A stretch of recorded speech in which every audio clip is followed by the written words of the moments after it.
Alright, here's our demo for the forest scene, and looking at all these long tall redwoods, so it's going to be a very vertically oriented piece, and rather than trying to capture the entire scene with the forest in the small horizontal,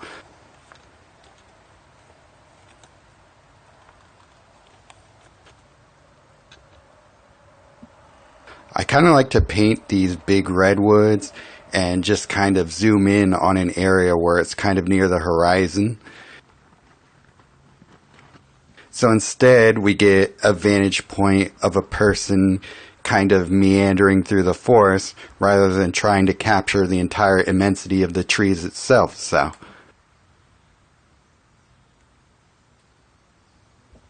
let's go ahead and start our drawing here. So what I'm going to be after is just kind of figuring out where we are in space. So start with the horizon. I'm going to put the horizon about here, I think. And from there, just for my own guidance purposes, I'll try and create some compositional lines that will help me here.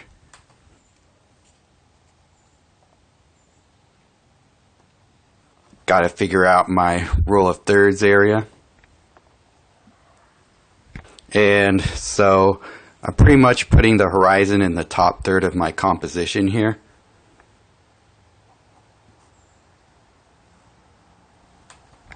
And so I think this area will end up where my area of focus will lead. So as I work out my composition, I'll just have things kind of leading to this area.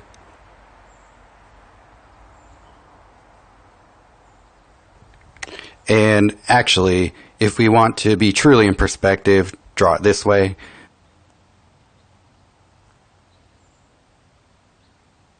But okay, so everything leads to the vanishing point there. And I'll say my focal point is pretty much where my eye is looking straight out at.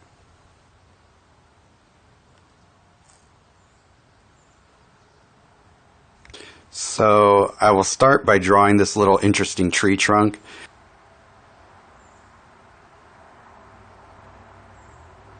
It's a little different than the other one, so maybe that's why I'm drawn to it. It's got this weird little knot in the middle of it.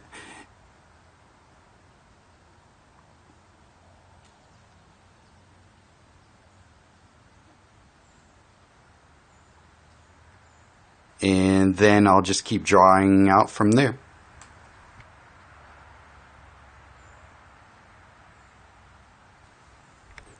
I'll just kind of radiate out from it as I draw.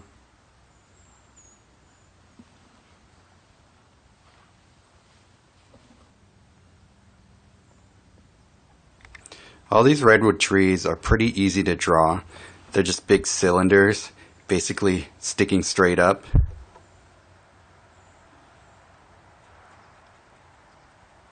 And debating on whether I actually want to put this fence in. I think I'll just put it in for now. I like that it has a way that it leads you into the composition throughout the piece.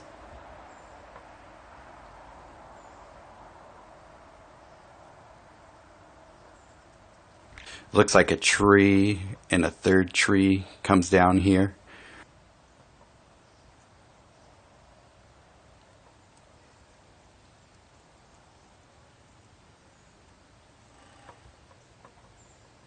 Reinforce our horizon line there.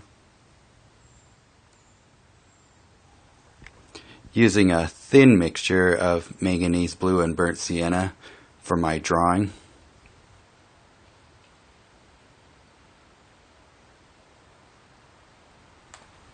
Small tree coming out here. Couple saplings here. Not going to worry about that shape too much.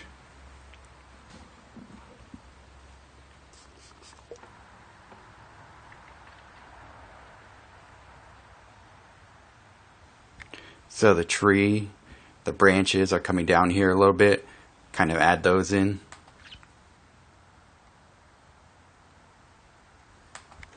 We're not going to fuss around too much about them, just indicate them.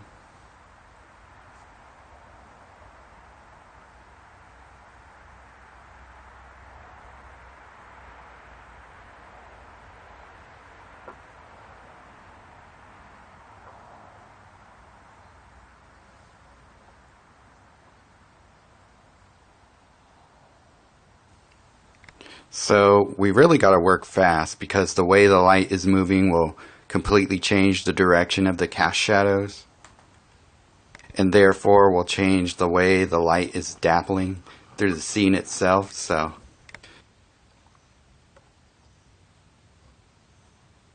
on a scene like this, you really got to get in there and establish your darks very quickly. So let's figure out a good color to start with. The biggest shapes. I could honestly just mask this entire grove of trees in one color.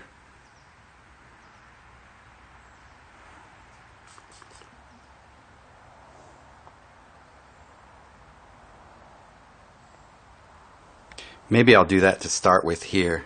So I'll mix a bunch of color here, start with a big wad of burnt sienna, mixing a little bit of cadmium orange and a bit of permanent green.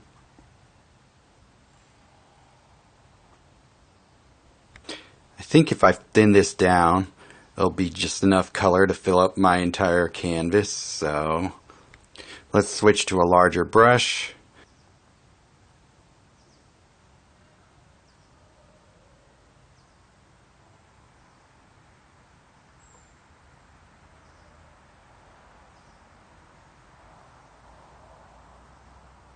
Do all these dark shapes and make them all the same value.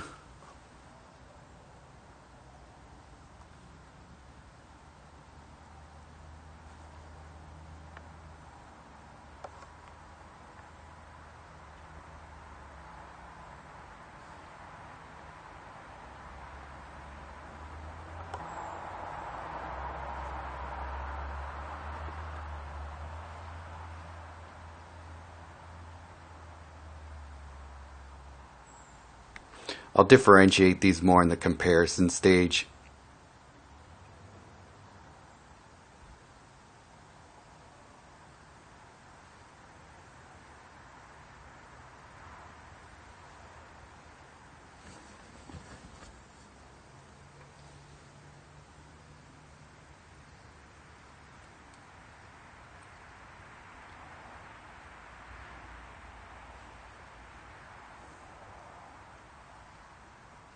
It's a bit trippier than I wanted, but once we put more paint down, I think it'll correct itself.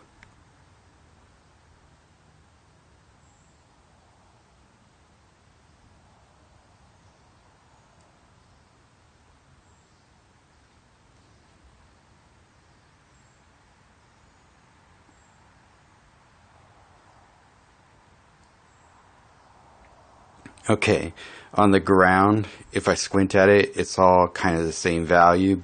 Both the trees and the ground is just a little bit of difference in color.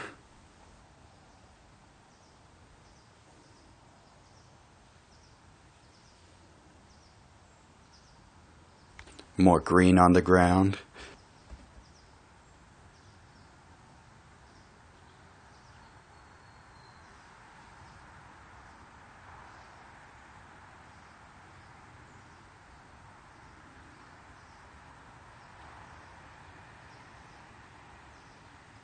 A little Viridian into it.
So this painting is actually mostly dark, which will actually probably make it easier to keep our light and shadow pattern going.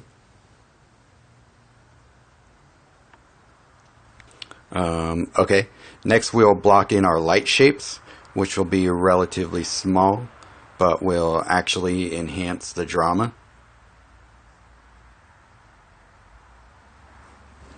Usually compositionally, you want a pattern that is a dominant light or dominant shadow. You want your ratio to be, I don't know, like 80-20 is a good baseline. It's not always something that is readily seen. Sometimes you gotta group your values together so that they fit that ratio better, but that's a good rule of thumb to strive for.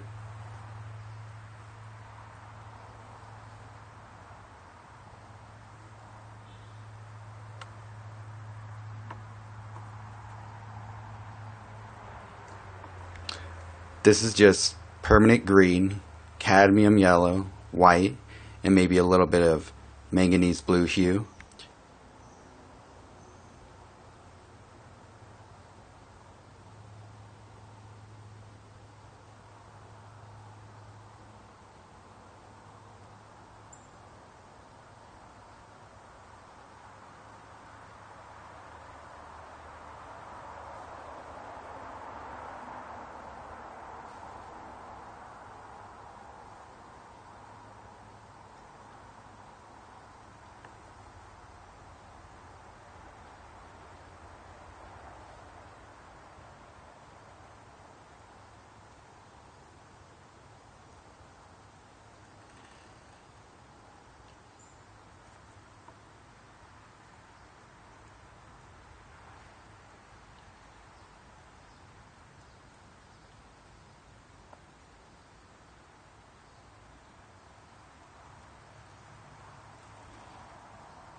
Okay, that's our light and dark blocking. I'm now going to establish the light and dark pattern, and much like our creek scene, there isn't a big difference within the light and dark shapes.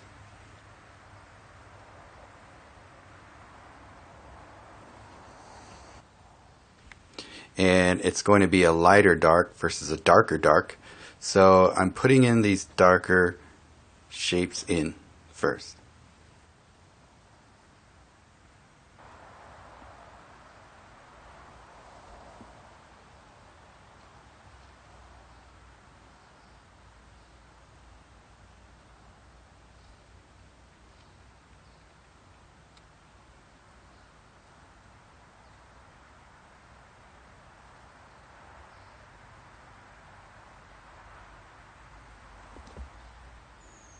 I would say that in most forest scenes, you're going to have a similar phenomenon happening where it's mostly shaded.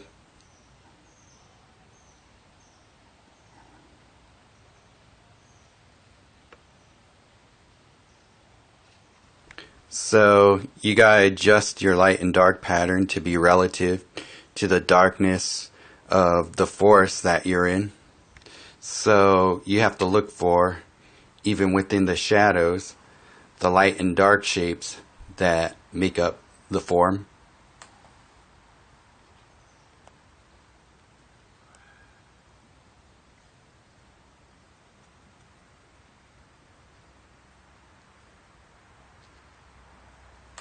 So you're not going to have the same range of value difference between the shapes you're painting in the dark.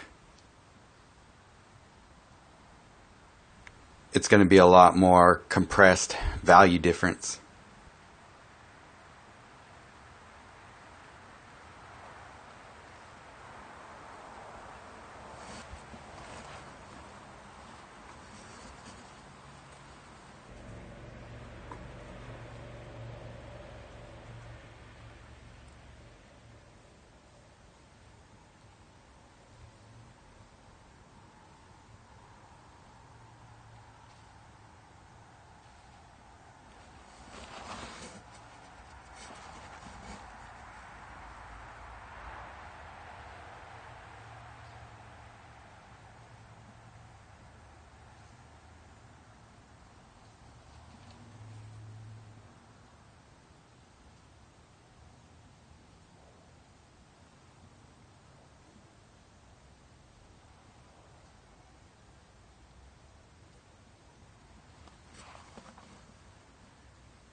So there's some difference in the foliage here, but probably even less so than the trunk, or at least there it's harder to gauge.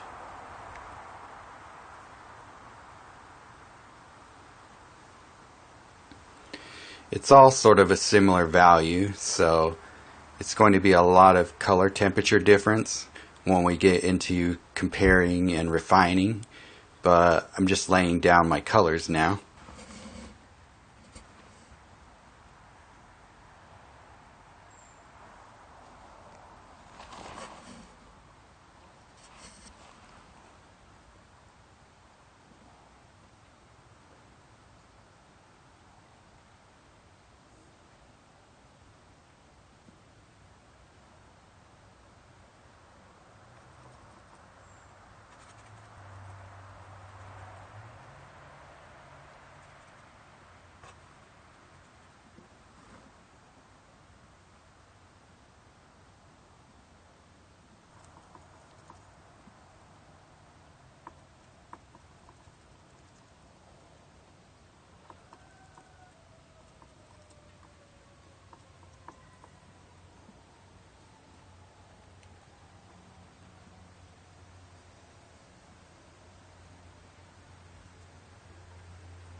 It's a little lighter right here.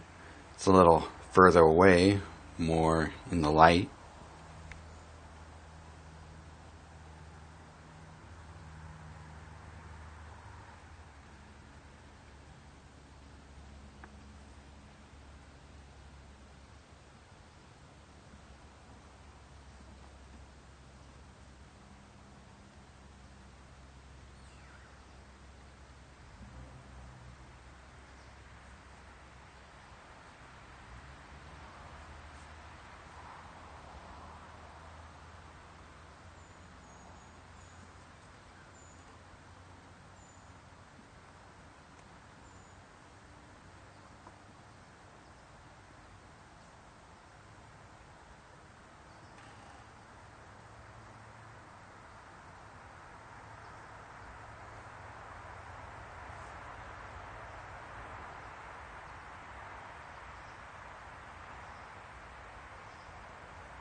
Don't have to be too careful with the color shape of these dark pieces within the light.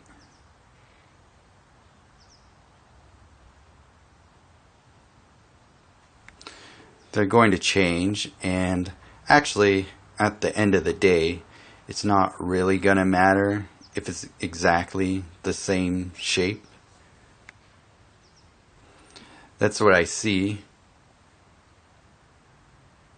More or less the overall impression of the light.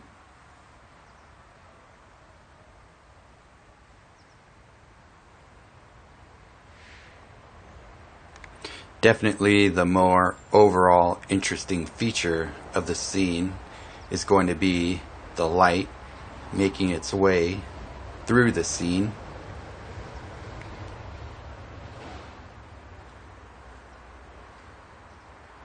So individual leaf clusters aren't going to have that much of an importance.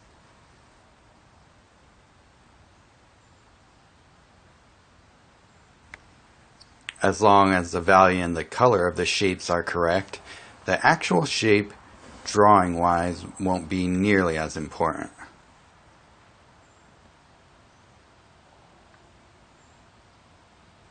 I mean, it'd be great to nail them, but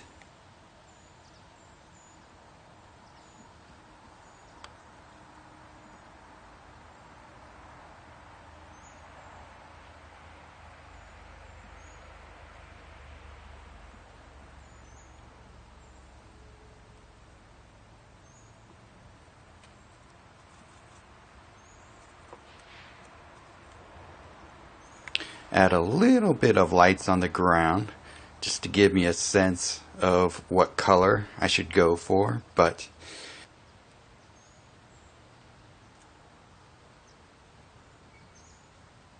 we're really going to save our dappling light to the very end, because trying to work it out more before the end, could possibly end up with completely different light shapes.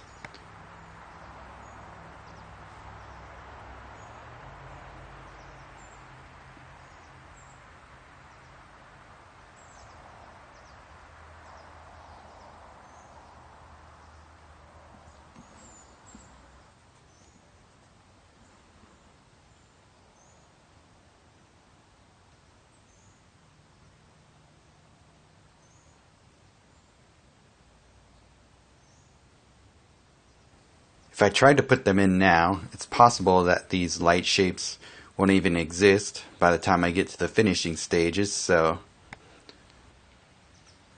right now I'm just making everything darker and acting as if everything is in the shadow, basically.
Keeping it all within the same value range, which is actually easy right now because everything is so dark comparatively.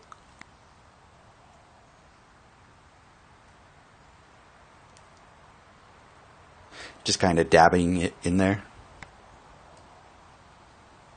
The leaves, just to give that impression.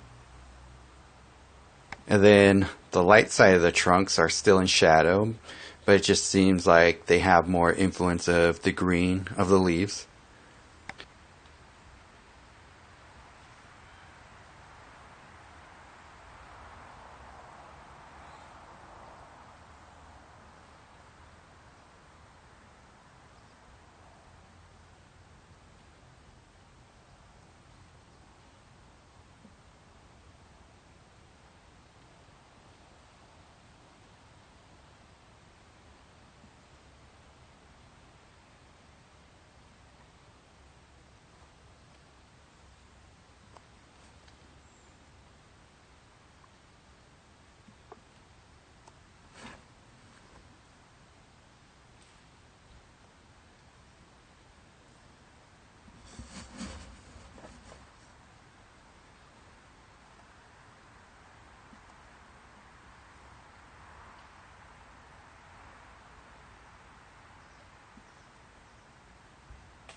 The tree trunks here are lighter, but definitely make sure not to make them even as close to as light as actual light areas in our painting.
So this is our establishment stage. Because it's a relatively simple scene when you actually strip away a lot of the details. It's already pretty well established, so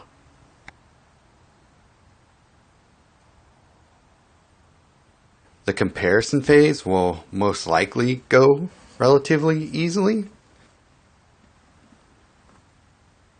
Well, we'll see. Alright, well, let's move on to the comparison phase. And just like we did with the establishment, let's start from the focal point and move outward. So let's see what we got here. Let me start with this little part here. Looks a little warmer than what I had before. I'm seeing some burnt sienna and cadmium orange. Seems to be pretty close to the color I'm seeing in the shadows here.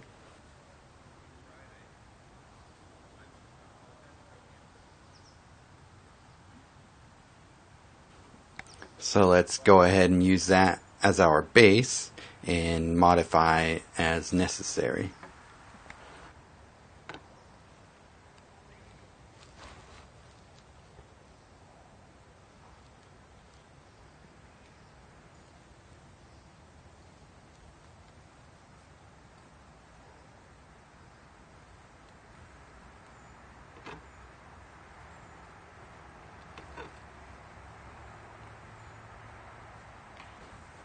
The plane that faces more upward has more of the sky influence in it, so I add a little tiny bit of white in manganese blue hue to our brown and orange mixture.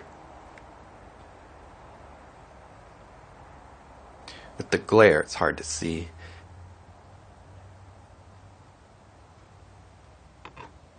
It needs to go darker. Purple and alizarin.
So yeah, just going in and looking at the color temperature differences.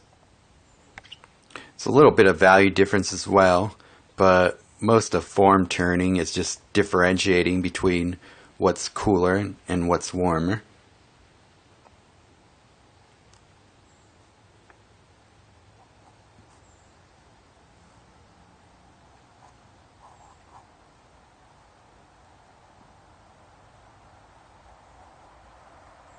So in these tree trunks, the darkest parts are probably the most neutral area, but when something's neutral in nature, I like to just make it a little warmer, just err on the side of being slightly warmer.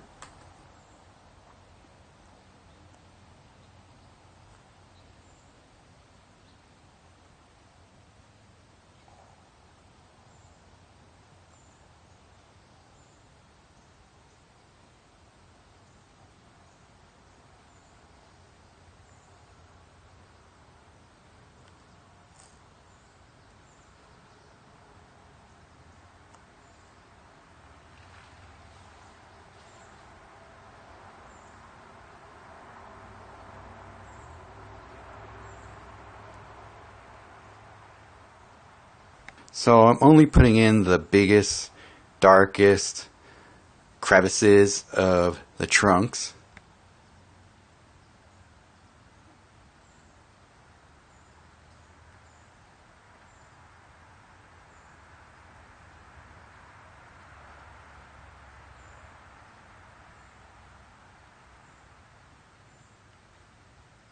To me, it seems like the further out they go, the warmer the trunks are. So, adding more orange into my mixture as they go further out.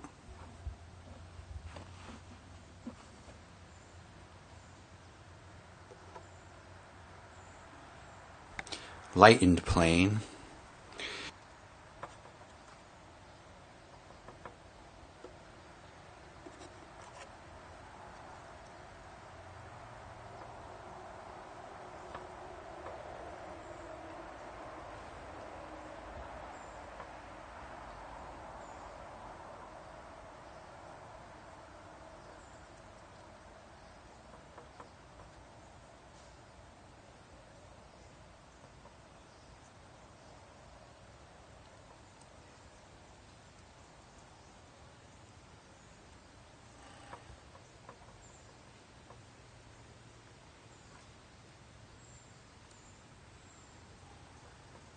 Establishing the light of the ground a bit.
So I'm seeing on this side of the tree, it's a little greener, probably because of the influence of the leaves.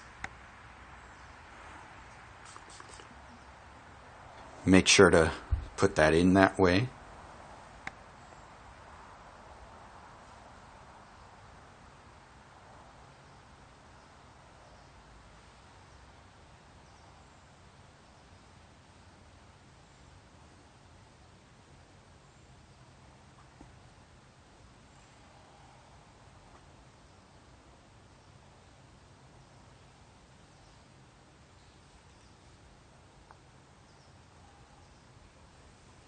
It's mostly color temperature differences in here rather than trying to change the value too much.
lighter and greener in this lighter plane, but it's still in the shadows, so don't go too much brighter.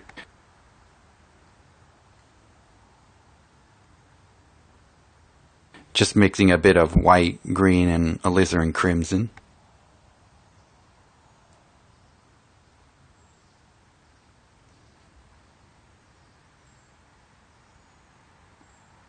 It's actually a different color, this tree overall, than the one next to it, which is interesting. Not something you would have seen unless you observed it from life.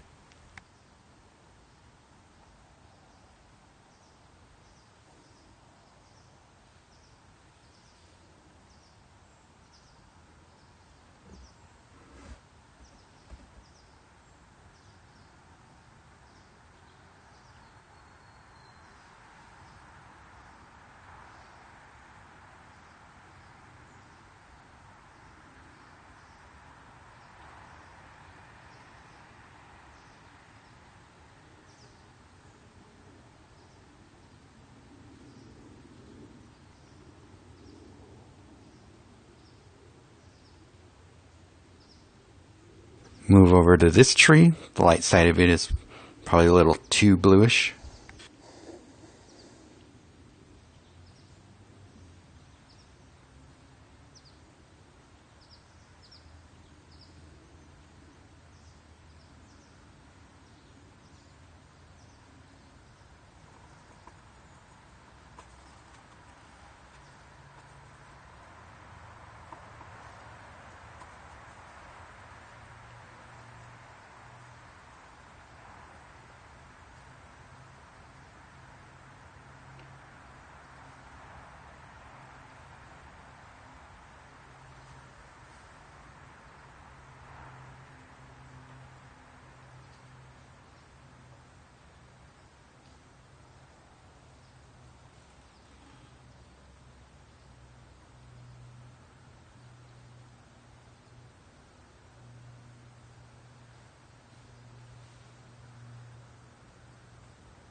This tree seems a little more full than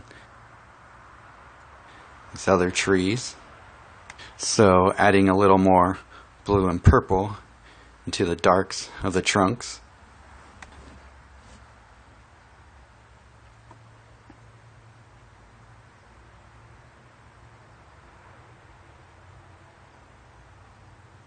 The way I'm applying the paint makes a difference too. The more parallel to the canvas I brush, the less of the paint underneath I'll disturb.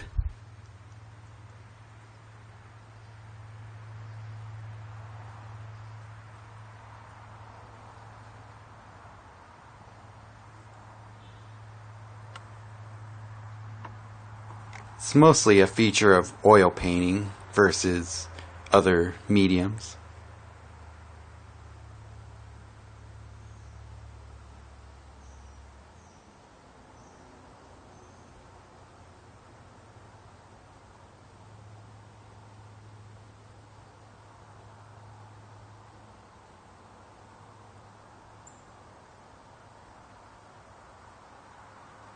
Looks like it's a little darker than I have.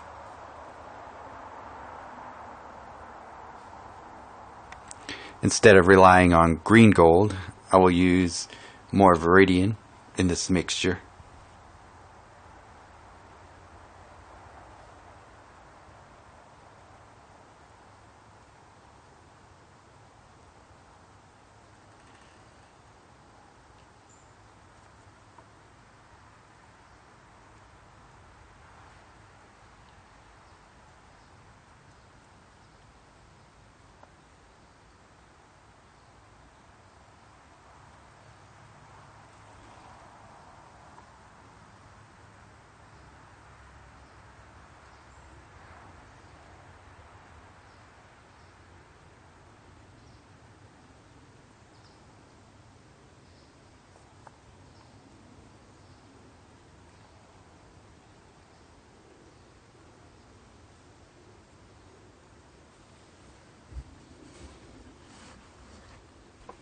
This side of the trunk is a little lighter and bluer, but not too much.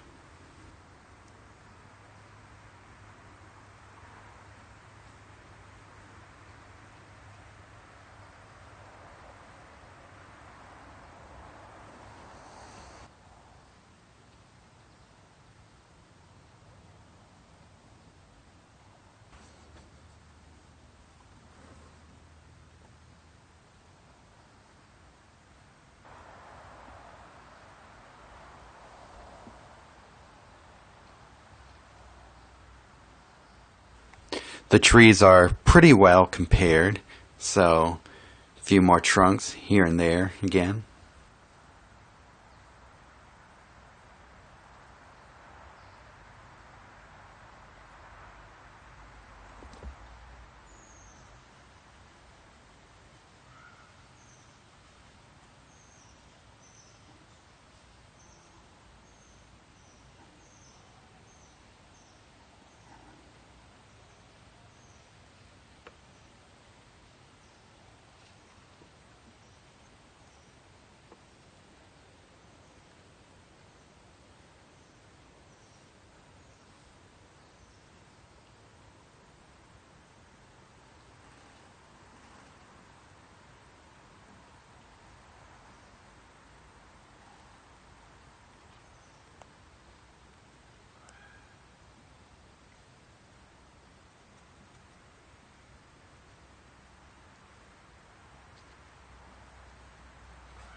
Starting to compare these bits of light that are coming through between the redwoods. A lot of green gold, permanent green, a little cadmium yellow.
In the scene, there are a lot of branches coming down that have light catching them, but I'm going to wait until I have all the constant parts really well established and compared.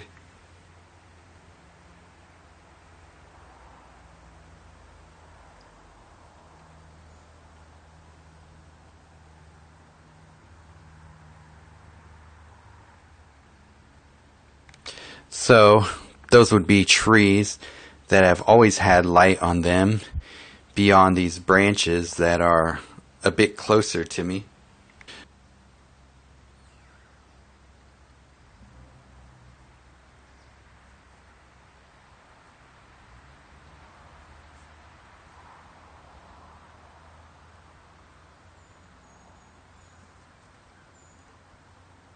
Looking at these, the color of the trees out here can be a little lighter and a little warmer, so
use permanent green and green gold.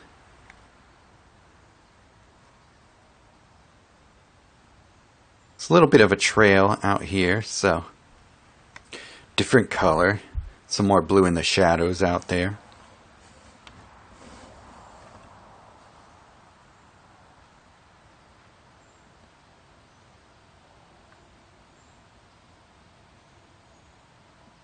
So because of that, the light would be a little bit more on the orange side, so put that in.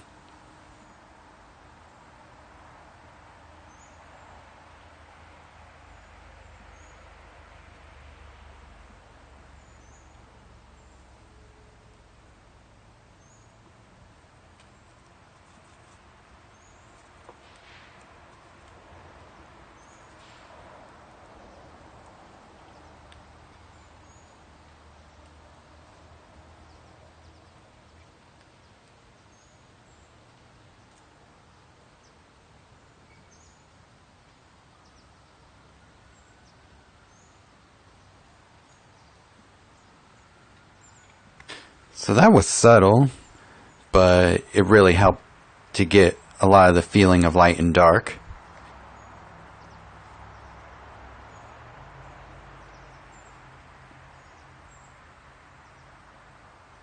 That area is still a lot lighter actually than I have it here, so I'm gonna go ahead and add warmer darks here. Not as dark. Still has to be darker than what's behind it. There's a range between what I had and what's behind.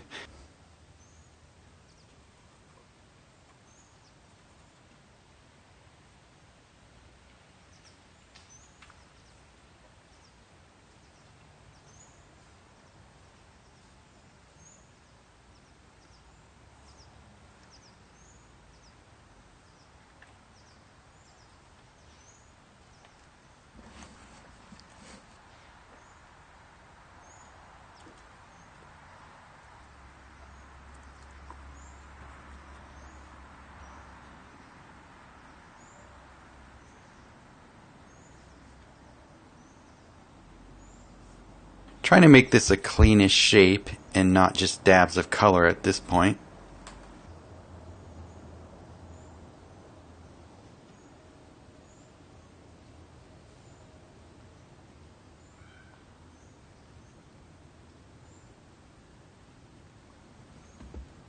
It's a much more solid feel If you have an actual definite shape for the cluster of leaves and trees and bushes and whatever, then just a bunch of dabs.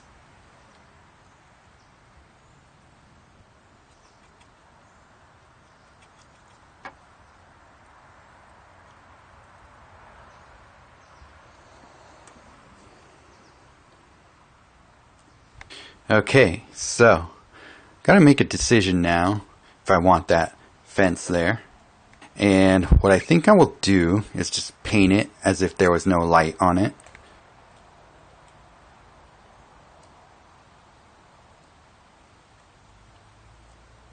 So we'll just paint the different planes.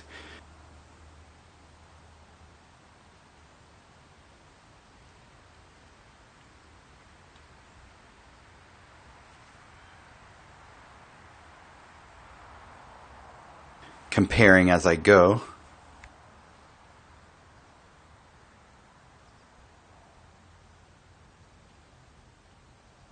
Around it is cooler and a little bit darker, so I'll paint it that way.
Just make this little mixture of orange and green.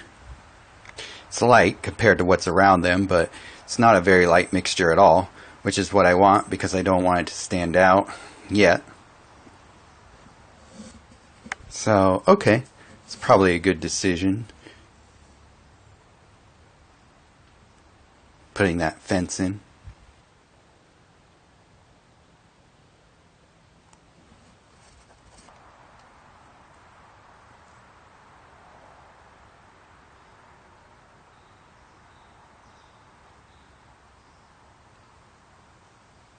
So I think I have everything pretty well compared at this point, so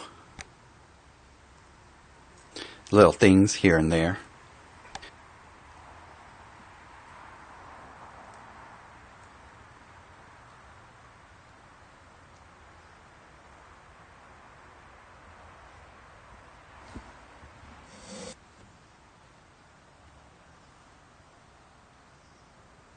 Okay, so we'll move on next into the fun part, which will be the refinement stage. Okay, let's move on to the refinement stage, and this is already pretty well refined. I think the only real refinement left is adding in the thicker, lighter highlights. So grabbing a stiffer brush, so it's a Trekell Hog Bristle number 2. For a painting this size, it's pretty adequate. So let's go in and find some of these spots here. So yeah, you could already see the difference when you add the light thick paint on there, how much it really adds to the feeling of light and dark contrasts.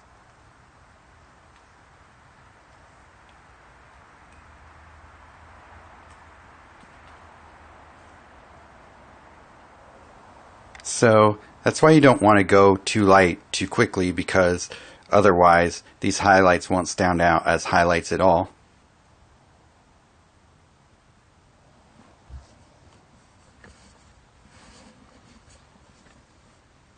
You always want to have some color in your highlights. Don't go too far into white, though. The temptation is there because white is going to be the lightest thing on your palette, but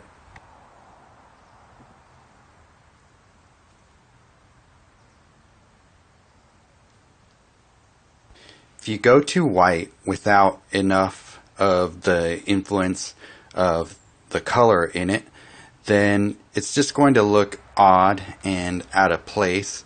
It's not going to really read like sunlight. So there's a little bit of blue sky peeking out here and there. Add that in there.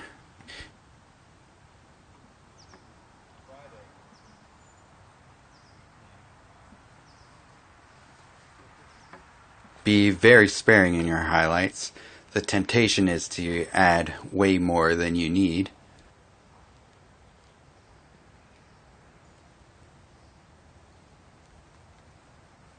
All you really need are a few really well placed highlights.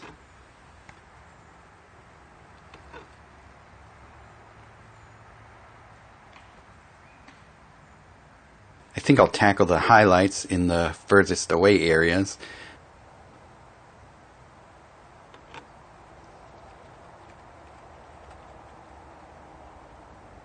That's where this permanent green comes in pretty handy.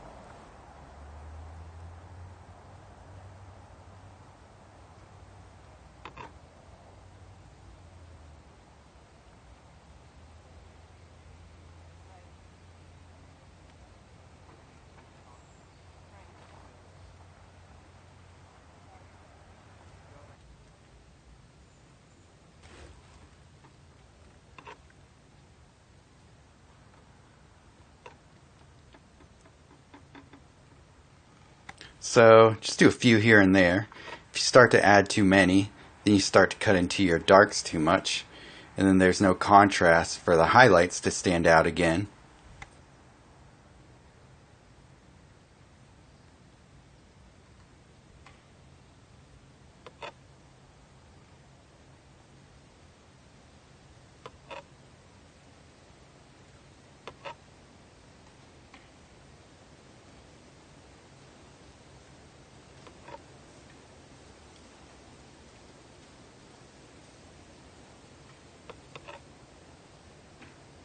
Okay, next let's do the highlights that are on the tree trunks. So let's start with yellow, ochre, and white. Add a little bit of cadmium orange too.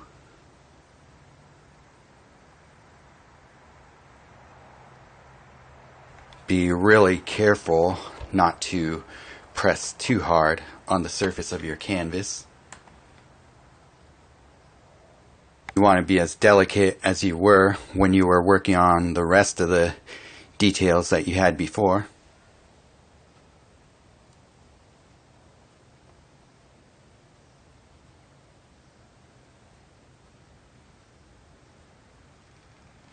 You don't want to just suddenly slop paint on because it's thicker. Still got to be with a steady hand.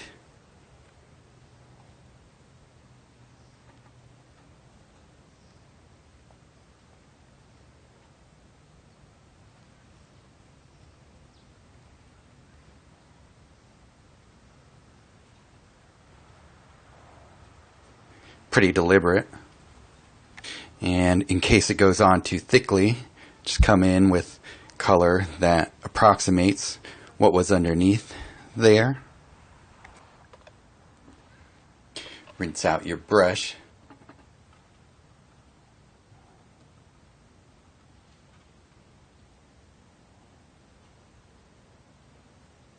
So, yeah, not too many highlights I am even seeing on these.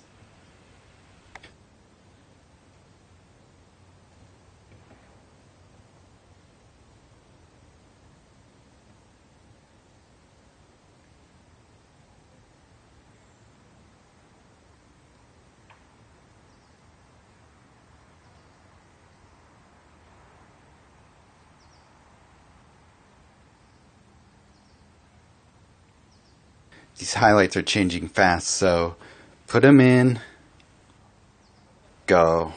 Don't fuss too much about them. Couple here and there in these tree trunks still.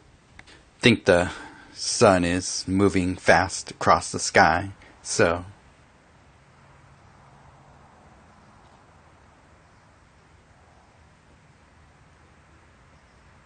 other than where you see them,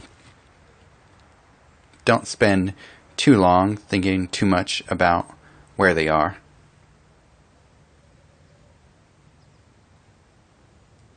Bit of a light playing on the top here, so that's some of the highlights that are on the fence, not all of them, just enough so that it stands out. Kind of like it, this being like kind of a subtle shape in there, not calling too much attention to it, so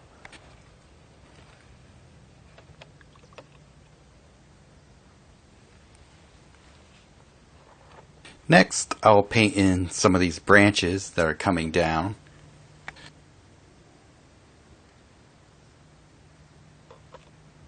Just like the more important ones, really just simplifying and just looking at the shapes. Doing like a simplified version of that.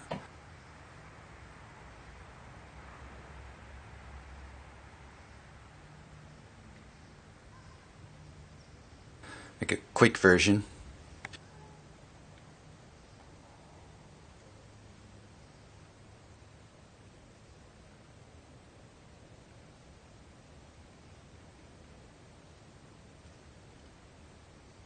The trees right around here are pretty important.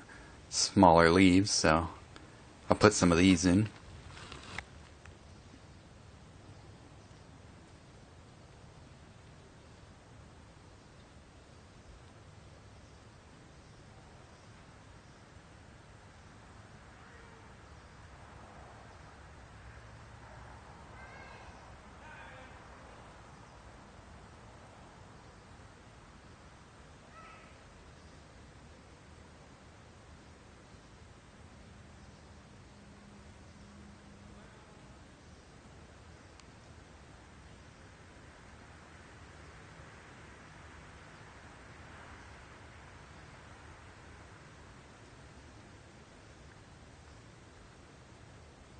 Put in some of these highlights as I see them.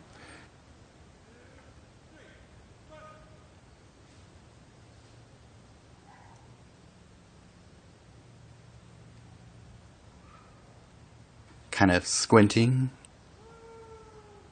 and seeing what shapes I see.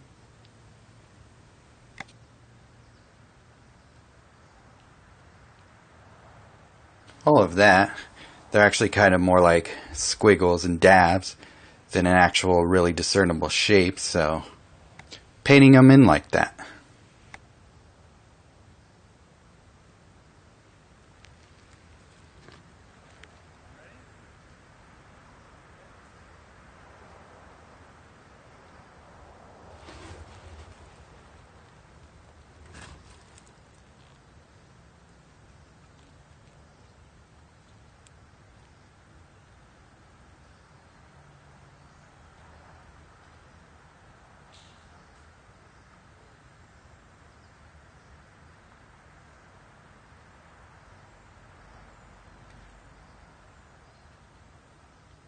A lot of highlights happening down here, and trying to simplify them as best as I can.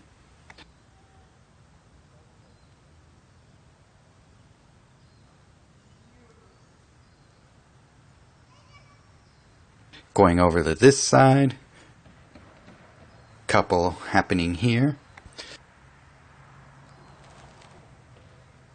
Again, still trying to be delicate, but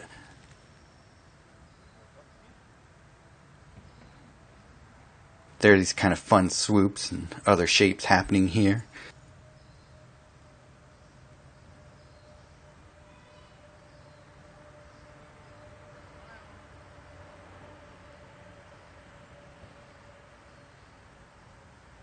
That I want to try and get the character of.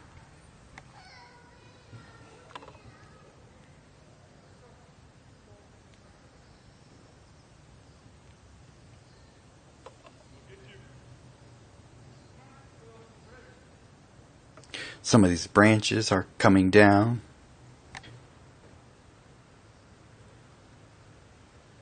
Paint thick enough and kind of just paint over what you had underneath. That's what I'm trying to do here, but still trying to retain the character what's underneath, so but still be a little careful.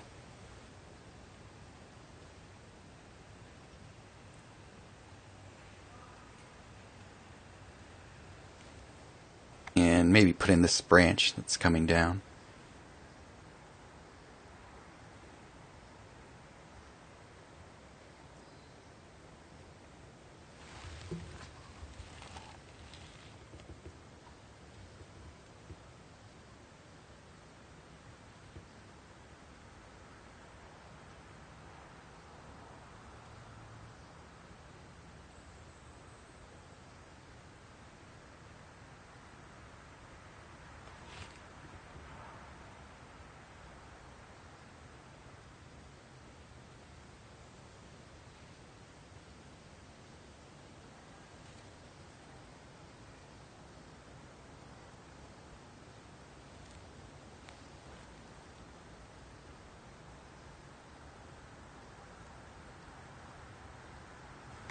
That highlight to separate the two trees.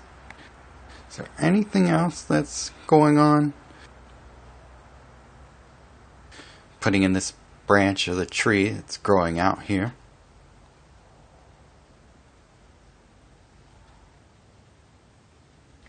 Remember, there was a little highlight way back here, and I think it'll help to draw the eye back up here.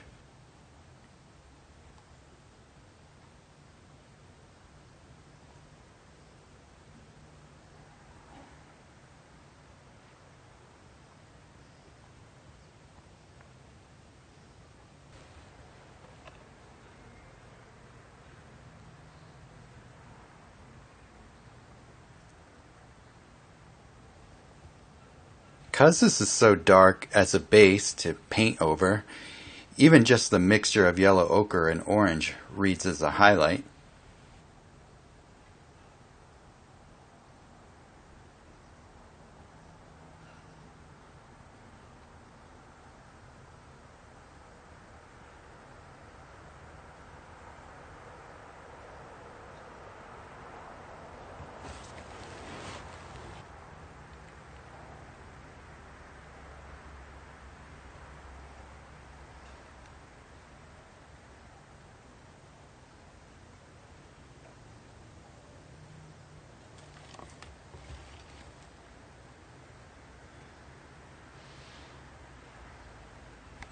Let's step back to see if there's anything else I really want to change on it.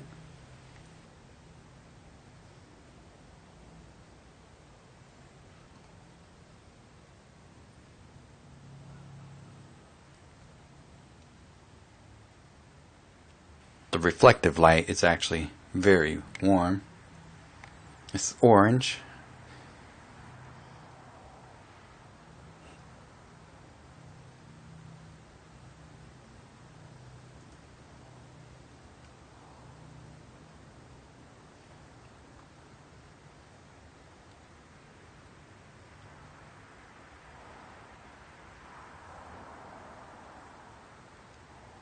This thick highlight back here to get people's eyes back here.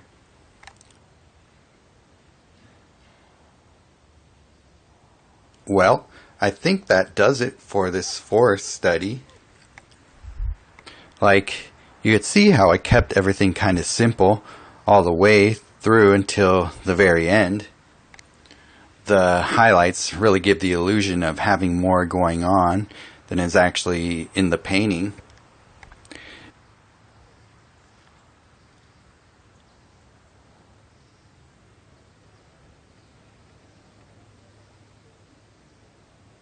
Make that one a little more solid. Okay. Alright, well, that's how I use the establish, compare, refine method to paint a forest scene.